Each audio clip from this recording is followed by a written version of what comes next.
Si Montero sa Tutuban, Maynila. Bumangga ito sa isang tindahan at bumangga pa sa arko. Napapatrol, Nico Bawa. Nakuna ng CCTV sa Dagupan Street, Tutuban, Maynila ang pagbulusok ng isang Mitsubishi Montero mag-aalauna kaninang hapon.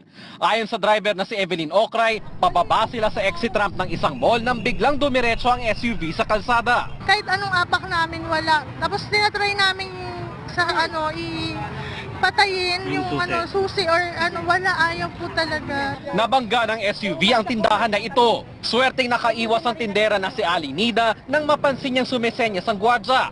Tuluyang umakyat ang SUV sa katapat na parking at bumangga sa arko nito. Na-check ko ako Kaya nakita kong nagkanda ng tinda ko. Tapos hindi na ako nakakain, nervous na po ako. Ayon sa driver, ginawa nilang lahat para pigilin ang biglaang pagbulusok. Kasi service lang daw ng SUV nitong Nobyembre, kaya't nagtataka sila kung bakit ito nangyari. Bakit walang airbag na nag-apirman lang? Diba? Sa lakas ba ng impact niyan? Siyempre po, kapag pababahang ganyan, ang paa mo nasa preno. Diba? Pero bakit bigla siyang tumuloy-tuloy? Nagpapasalamat sila na walang nasaktan lalo't matao ang Tutuban dahil sa mga nagki-Christmas shopping. Balak ng driver magsampa ng reklamo sa Mitsubishi dahil sa insidente.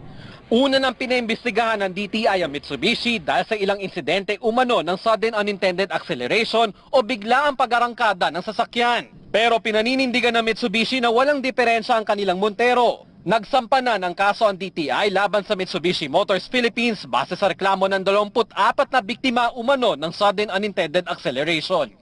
Nico Bawa, ABS.